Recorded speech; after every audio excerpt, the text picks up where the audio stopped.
Welcome to Trending in Education, a special AI edition where we're talking to a founder and an edtech wise guy who's been doing interesting work for many years in the space. I'm joined today by Steve Shapiro, who's the co-founder and CEO of Finetune. He's also the senior vice president of AI in assessment for Prometric. Steve, welcome to Trending in Education. Thank you, Michael. Been looking forward to this moment for a good 8 or 9 months since we Yeah. ran into each other in San Diego at ASU GSV last year. Yes, and for a couple of days out there, I'm pretty convinced you become the mayor of San Diego based on my experiences with you out there. Everybody seems to know you. Well, for those 4 or 5 days, yeah, most Yeah, of the people in the Hyatt know me. exactly. And we'll be out there again this year, so who knows? Yeah, looking Come, forward to it. come at us. But yeah, so we always like to start conversations with folks by hearing in your own words your origin story in the world of learning. You've got an interesting background. Can you share with our listeners who you are and how you got to this point in your career? Yeah, sure. It's been a real circuitous path to where I am. And that always gives good encouragement to people that I talk to in the early stages of their career about trying to figure out their career path. And I was like, okay, well, I pivoted like 6 times. So Yeah. I'm doing all right. If you're not Um, pivoting, you're not trying. That's the way I think. exactly. But, to make a long story short, pretty early in my career, in my late 20s, I came to a realization that large corporate type of opportunity wasn't the path that I wanted and had always had a very entrepreneurial mindset. And, while still in my first kind of large corporate job out of getting an MBA, I happened upon a problem I saw and felt like I could create the solution for it. And that created a long journey over the last 30 plus years of about every decade finding a problem that I really felt I deeply, acutely understood and feeling that I could be part of the solution or build the solution with a team. And yeah, this is the end of that third round. So each time started it, and it took about 10 years for it to scale and become something really good, quite honestly, that others wanted to buy it. So I am a 3 for 3, 3 times started, 3 times exited entrepreneur. Yeah. It's always been something that's touched education or workforce training Mm, or education technology with my latest. yeah.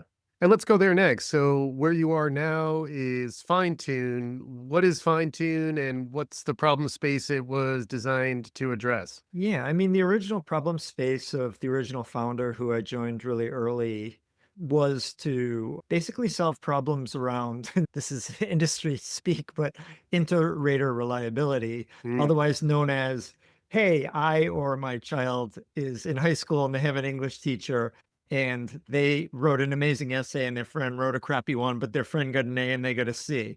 So right. this whole idea of how do we know that a team of people that are giving feedback around what is generally subjective, like a free response question, has some kind of consistency and reliability around the way that they, one, give the student feedback, two, potentially give the student a grade.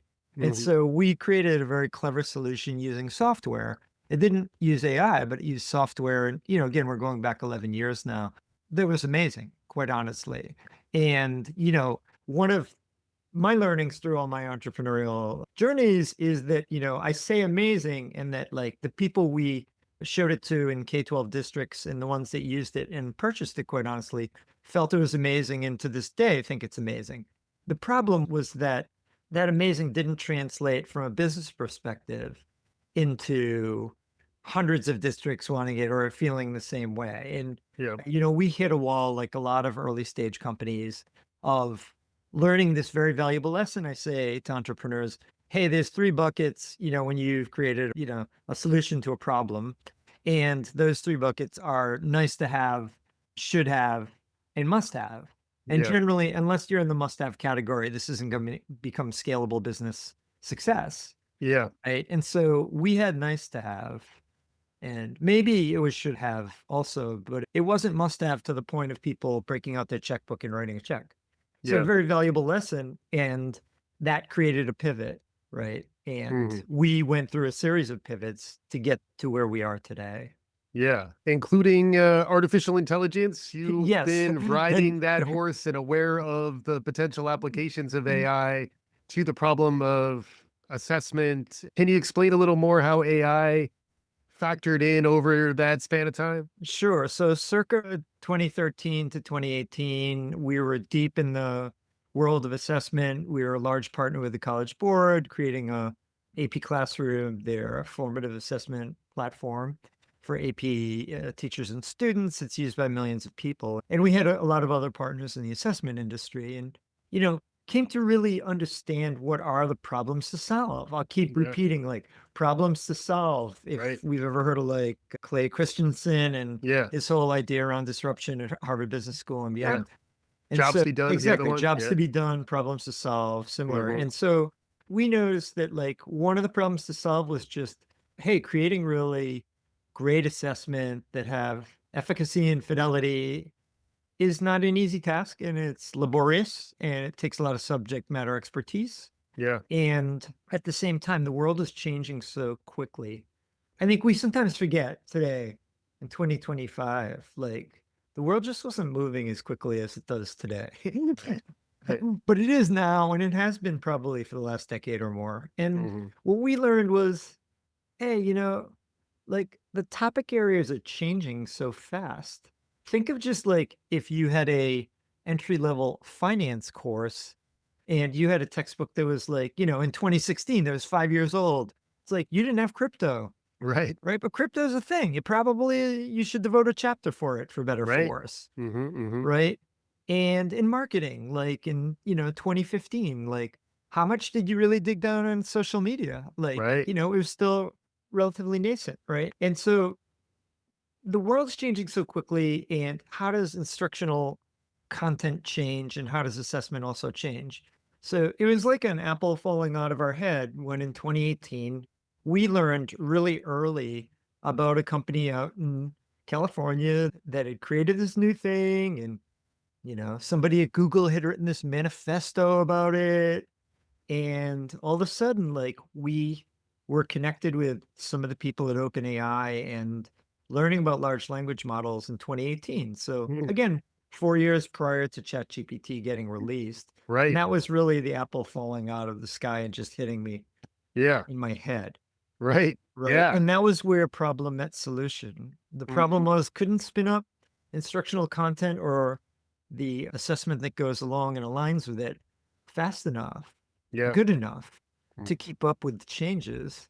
And all of a sudden we were like, hey, this technology in the hands of a really talented subject matter expert that does this manually anyways Yeah. is like this winning combination.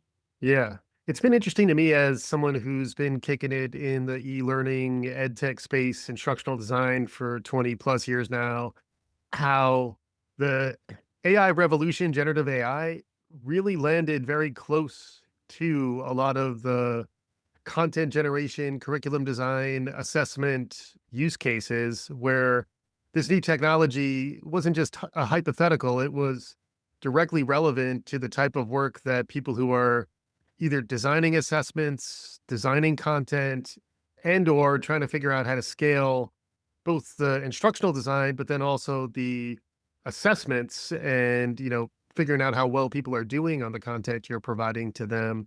2018 is an early window into OpenAI and large language models. What have you been up to since? Yeah, so when we first learned about it, we put together a team and did a lot of deep research on it.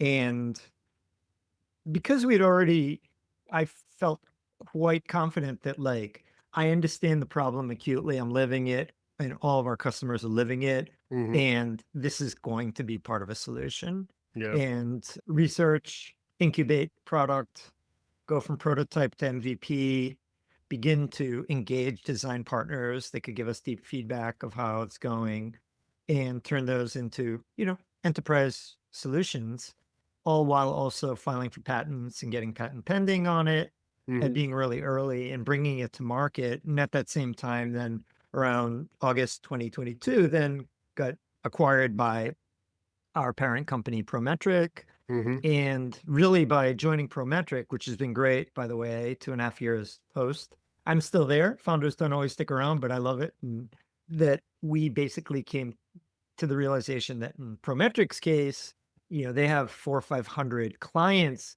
most Right. of whom are administering high stakes exam. And people are like, what are high stakes exam? I'm like, high stakes because it could improve your life when you pass it. Like, Right. think about like the nursing exam. Like for a I, person who's going into nursing, passing the NCLEX, that's a big deal. You've unlocked like good things that are going to happen in your career. You're in this profession that we need more of. So you're in right. great demand and there's not good enough comp and benefits, but there's like, you know, decent comp and Yeah. benefits Can be regardless. life changing. And we are involved with hundreds and hundreds of exams like that, almost literally everything in the healthcare field, in the financial field, and many other fields. Yeah. So when it's high stakes, again, the fidelity and the efficacy around the assessment has to be great. So if Mhm. you're also incorporating AI, even though again, this is not being done by AI in a silo, this is a human using it as their assistant, and that human is the person who, before we ever heard of AI, had expertise at doing this, but it is helping them do it a lot faster with a lot more fidelity because it's taking out some of the drudgery of what they were doing, like the blank page problem or Yeah. things like that, and allowing them to use more of their higher cognitive skills Hmm. to work with the AI to create what, honestly, anecdotally and through experiments we've done, in the end, a higher quality Yeah. assessment, higher quality output, and faster to Right. market. Hmm. So it's a really big deal. That's one of our two AI products, but proud of Interesting. that.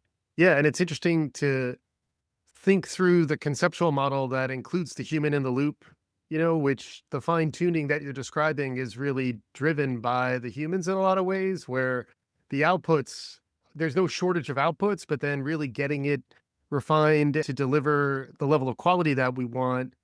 You do really want to blend the human. I was mentioning to you, I just recently read Ethan Mollick's book, Co-Intelligence, and he talks about the two models. One is a cyborg and one is a centaur.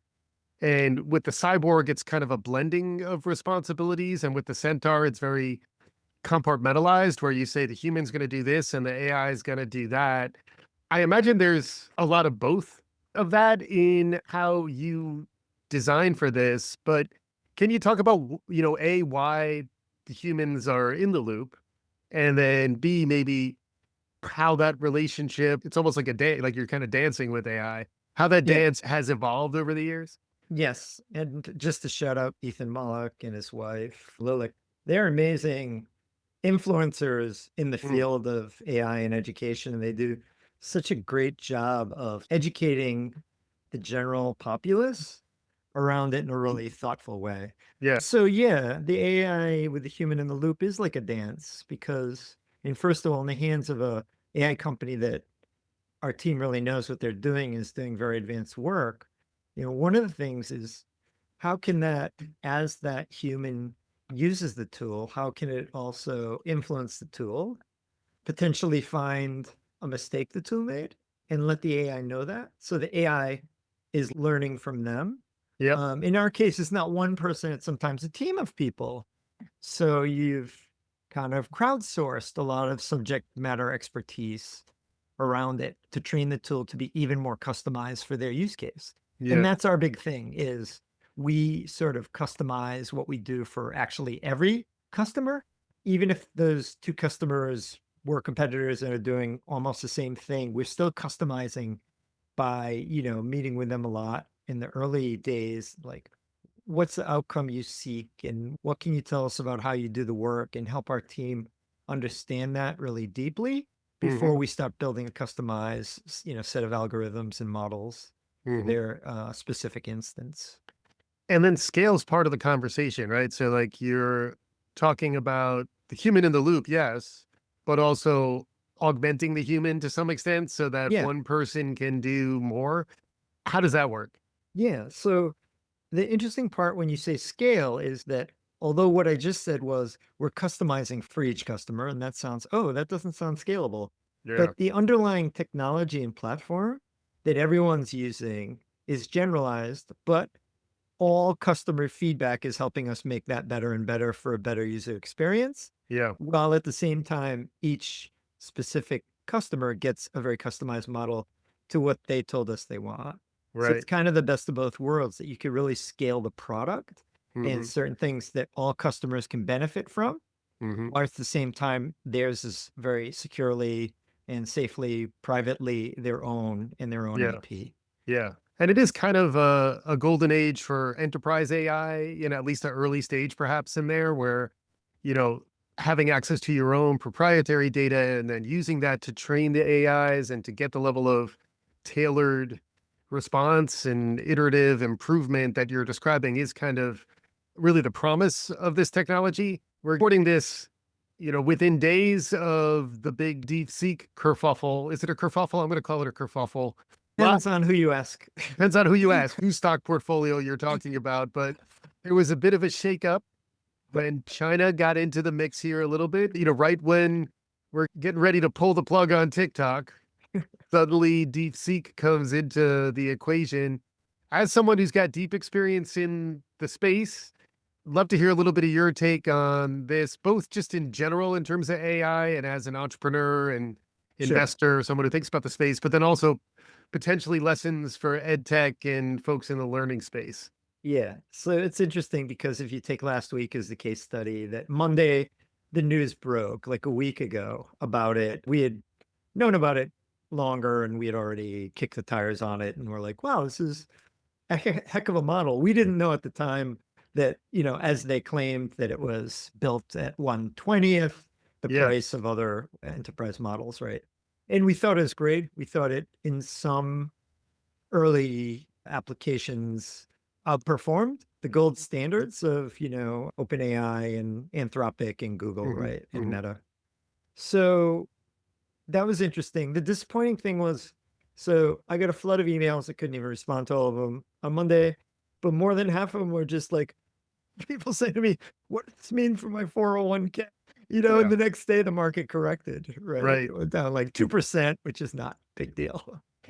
And then went back up and, has wavered up and down, right? right, right. As the market began to understood a couple things. And here's a couple things that, I could do it through the lens of the like stock market of like, oh, it learned that, what, these are not the only people that built this type of model. There are other models out there Yeah, that have been similarly done. Secondly, there was this then insinuation that maybe they hadn't done it in a fair way. right. Like, This is when Sam Altman was clutching his pearls about how dare you yeah, steal our yeah, I intellectual know. property. But I, Yeah, to that, I gotta laugh because I'm like, do you think OpenAI built GPT-2, 3, and 4 in a fair way? Clearly, they went behind paywalls, grabbed stuff without asking. yeah. There's a few So cases, a few let's lawsuits pending, New York let's Times and just Universal call it what Basic it Group. is. Don't get me wrong, we still work with them and everything, but Yeah, let's not get high and mighty right. about that, right? Yeah, yeah, So that was another part of it. But when all is said and done, it is part of, in technology, a common occurrence of someone comes and disrupts the status quo a little. I don't say a little in this case, because I don't actually think it's as big as people made it out to be, just yeah. because there's a bunch of other players that did similar things already. Hmm. Right. But that it was a wake up call to the big LLM providers. It will create somewhat of a race to the bottom around token prices, around making calls to their API.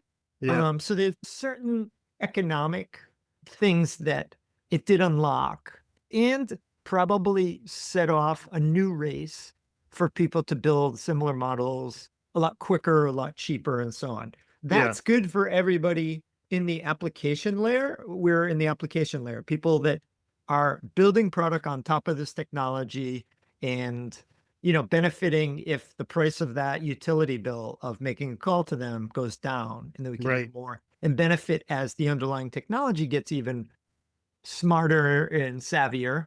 It helps your product also do the same. So it's good for all of them. I think it's even good. Obviously, there's some big unintended consequences, externalities around the way giant data centers are basically bad for the environment, take up huge Right. amounts of energy, Hmm. so on and so forth. I think part of this story is potentially better that it doesn't take as large of a data center to Right. run this type of model, and that's good. But that's an entire show we could talk Right. about because Right. there's still so much wrong going on around NVIDIA and building giant data centers and the environmental impact that I'm quite concerned about. Yeah. There are some corollaries, I guess, to the mainframe requiring much bigger investment in technology and space and hardware versus the personal computer and the actual processors getting faster, Moore's law, et cetera. But as it relates to education and maybe ed tech entrepreneurship, which is something you have some deep history and expertise in, where are we today, I guess, in terms of the AI hype cycle? Because it almost felt like there was a little more energy in the space, and then the DeepSeek thing shook folks pretty significantly. Where do you see the opportunities? Where do you see the risks? What's your perspective on ed tech as it relates to AI? Yeah, it's funny because just had a strategy retreat with my team last month. I showed them the Gartner hype cycle. And I was like, hey, just curious, like, where do you think we are? I have a point of view, but I'd like to hear. And pretty aligned, like where we were in those different peaks and valleys. I think I still say for the last couple of years, I've been saying, we're at time zero when it comes to large language models and everything related to them. I don't think we're at time zero anymore. I think we're at, if we were using a 10-point scale, I think we're at time one. I still think that if you really look across applications, both inside our own industry, but like in all industries, I don't think we've really scratched the surface yet of what this is actually doing for people. And let's separate, oh, wow, that's cool. Look what it did from, hey, did that really solve a problem? Hmm. Or did it just have you do it in another way that seems cool? Right. And so obviously the early things out of the gate, like, oh, it can be used as a chatbot in customer service. Like, oh, okay. I guess that's okay. Oh, I think a lot of people are going to lose a job as a result of it. I I haven't experienced an AI chatbot where I've been like, "Oh, wow, that was amazing. That was better than the human." Right. Right? So like until that would happen, I'm thinking, well, we haven't made that much progress, right? Right. But that's the most simplistic use of AI. There's a million other great uses. Look, AI has helped unlock some medical discoveries that have saved lives. Seriously, cancer, like all sorts of different diseases. Hmm. And it's shown the promise, but just from a technology standpoint, I think we're just in the early, early innings. Yeah. And I do think it's going to be amazing. I'm an optimist, you know, I'm not unaware of like the negative consequences that could happen, disinformation on social media, all those things. Yeah. But, we had disinformation, misinformation on social media without AI. Right. Right? So I don't know, AI would just accelerate it. It's not good. Right. Yeah. So, I mean, long story short, we're still in the early innings because I think there's some amazing stuff it's going to do in the future. But I think a lot of people have been spinning their wheels, too much emphasis on what I call an AI wrapper or Yeah. just a company that's basically created some user interface for someone to make a call to a large language model. And that's not really helpful technology, additionally helpful technology. Yeah. I've been thinking of it in some ways as a solution in search of a problem. You can set up a chatbot super easy, great, but what's the chatbot actually doing for you? I've also called this Clippy's Revenge, where it just feels like we're going to be inundated with mediocre, non human, non player characters who, out of that mess, some winners are going to emerge, but we're going to have to be wading through more noise in our systems, perhaps than we'd like. I'd be curious where you see the future of assessment heading, because that's got to be another space that's fascinating nowadays, Yeah. especially as you've, within Prometric, you've gotten access to that scale and maybe better windows into what's coming around the corner. Yeah, I think again, we're still at time one on the 10-point scale. I think obviously what we've created in-house and what we have a lot of commercial customers using is amazing, but they're parts of a entire cycle that's pretty complex. And what we will be doing over time is integrating them into and being part of the full solution. Yeah. And that'll unlock a lot of things. Additionally, I think there's all sorts of ways that we can use AR, VR, and especially use video in a more meaningful way that's more synchronous, and a ton of other things that we Yeah. still need to do. So have very high hopes. We always want to say there's an entire world out there in assessment that should not be so reliant on the multiple choice question Yeah. and its siblings. And, I've been part of a group in the industry for 20 years that have been saying that.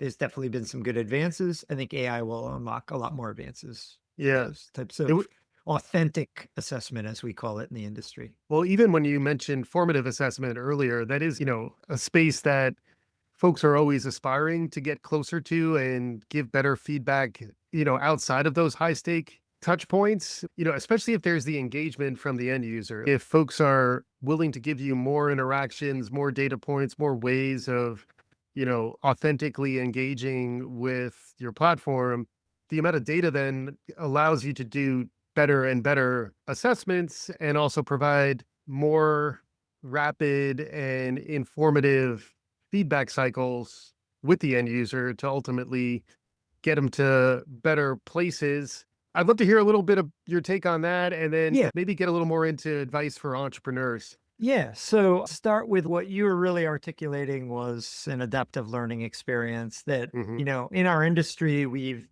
had fits and starts around doing that for almost 25 years, Yeah. right? Both with machine learning or without. And, Mhm. famously, the company Newton with a Mhm. K that Yeah. everyone thought was the next breakthrough around that, but didn't end up being that. And, I do think we're at a place where we have the underlying technology set and tools to make that more meaningful. And most of the folks in the industry that I know that are at the big publishing companies and large test prep companies and others in the space are definitely excited about that because, you know, nobody's, well, I don't want to say nobody. Some in small cases have proven at scale that can really make a difference. But again, as all real educators know, if there isn't a human in the loop, let's not create an expectation that like an AI powered bot is going to tutor your kid Right. amazingly. That I almost shouldn't be the expectation. I've talked to some people who are out there working very hard on an AI bot that's supporting the tutor who's Yeah. working with your and I was like, I'm behind that, because anyone in education knows this, that there's the human touch that's always going to be best. I don't care what happens with AI.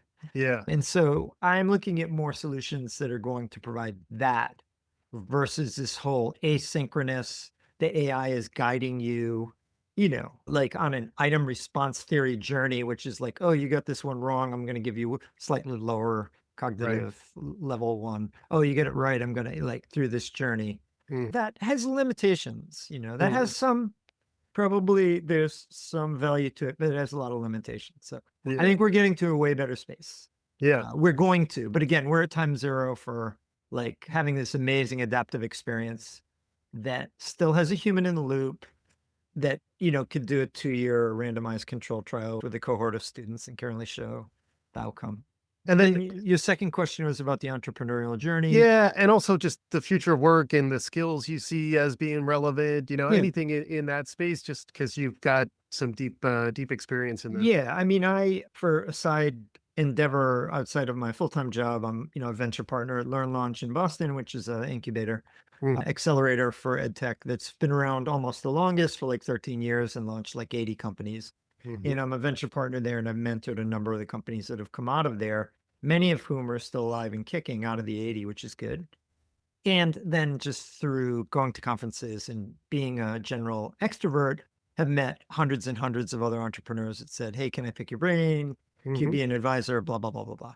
Yeah. So one I see, and a lot of my colleagues who are also venture partners at Learn Launch, like we see the patterns because every time we do a new cohort, we see 100 pitches. And so Yeah. we see the patterns. What are people thinking about? What are the problems people are trying to solve? How are they trying to solve it? Is it unique? Blah, blah, blah. Right. And we see the patterns of the way early stage entrepreneurs work. And of course, like I have a lot more experience and I learned by doing, and I made a million mistakes at each of my ventures. And that's how I got to where I am now. So I try to help entrepreneurs by leveraging that experience. In most cases, I'm pretty critical. I'm good at delivering constructive criticism in a good way, but I'm at an advantage. I'm like, I've done this many times. I've gotten doors slammed in my face. I've made all sorts of mistakes Mm. and I've learned from them. And now I see you making the same mistake I made 20 years ago, and I want to stop you Right. and help you.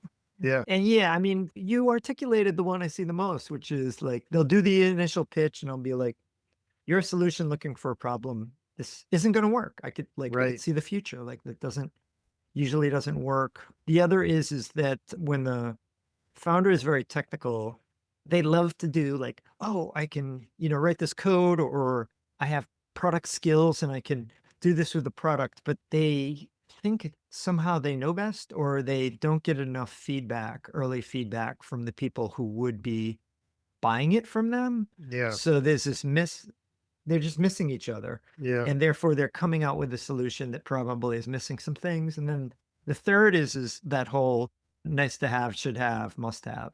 Yeah. And that they're just ignoring like the elephant in the room is like, have you ever tried to just throw out a price? It's very hard to do pricing early. Struggle with that myself. And like, have you ever thrown out a price to a would-be customer and see how they reacted Mhm. to like the prototype you created? Like, if Mm. we did this with your company or your school or something like that, what is the budget? What would you be willing to pay? They're loath to ask that question because they feel like they're putting themselves in a box.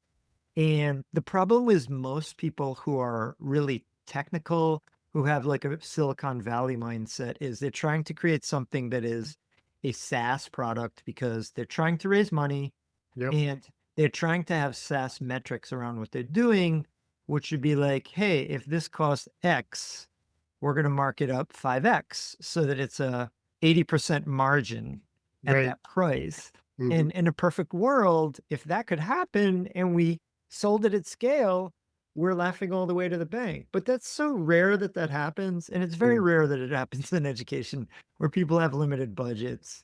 And Yeah. the fact that it took you this many dollars and you multiplied it by five is not being empathetic to the customer of what is the amount I could charge you that would deliver the ROI for your organization in a way that you could advocate to owns the budget in your organization to make Mhm. this purchase. Yeah, there's a little bit of humility and listening skills that aren't necessarily at the top of the list with some of perhaps your more technical founders, Yeah. although they're out there. The unicorns exist in human forms, not just in company forms. I'm talking with Steve Shapiro, who's the co founder of Finetune and the senior vice president of AI in assessment for Prometric.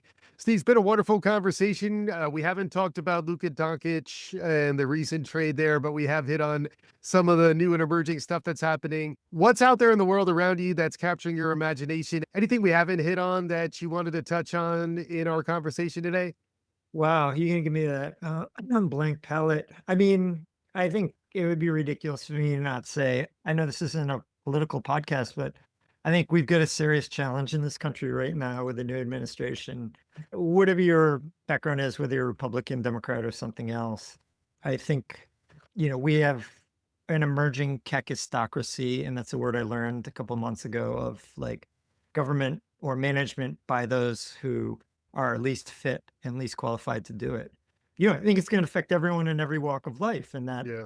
concerns me, and it concerns me around education.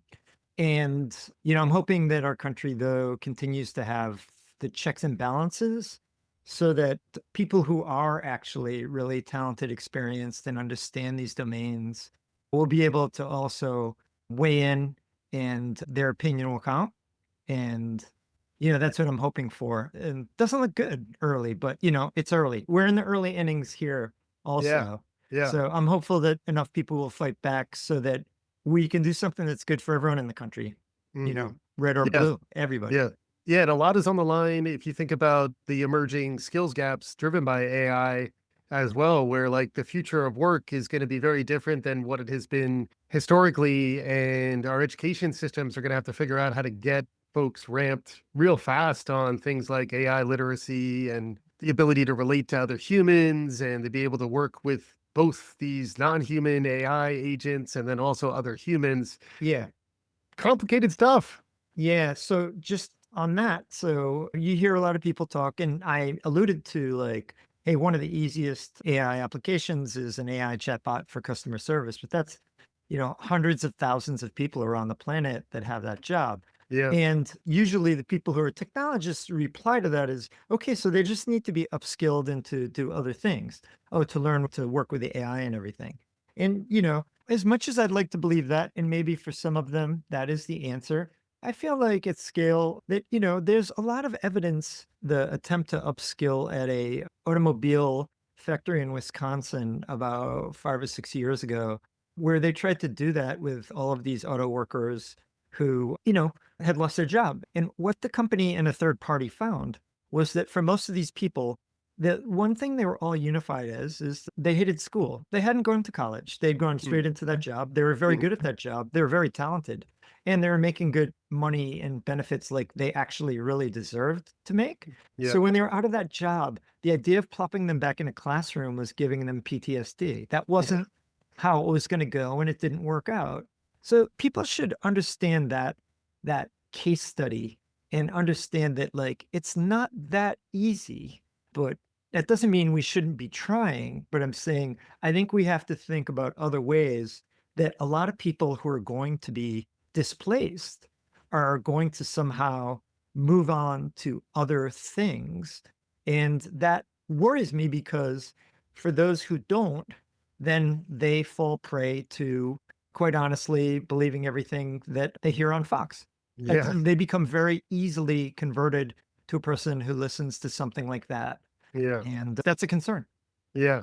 And the Yep. reality is the future is going to be a lot about learning, unlearning, relearning. Like there's a level of going back into the fray over and over again. Like you're never done, Yep. And I think that mindset is hard for some folks to internalize, even if they understand in the abstract, it makes sense. We're pretty much at time here, Steve. If we were to circle back and give folks some takeaways based on our conversation, what are some take homes for our listeners? Yeah. Don't freak out about AI. There's definitely things to be concerned about. But I think in general, there are new emerging ways of applying it that I think should help a lot of industries, including our own of Mhm. education and assessment. And get involved, learn about it, become AI literate so you can talk the talk and understand when people are talking about it. And if you don't, you're going to be left behind in the emerging economy. So please do it. And, I'm more bullish though about the future, and I'm bullish about the way that AI can help. Yeah, Ethan Mollick in his book, he talks about be the human in the loop. Don't exactly. just think about it in the abstract. It's like you're going to have to learn these things by actually engaging with them. Roll up your sleeves, get your hands dirty, very much like the work you and the team at Finetune have been doing. Steve Shapiro, thank you so much for joining me on today's episode. Thank you, sir. It was great. And for our listeners, hopefully you enjoyed what you heard. If you did, please subscribe, write us a review, tell your friends. We'll be back again soon. This is Trending in Education.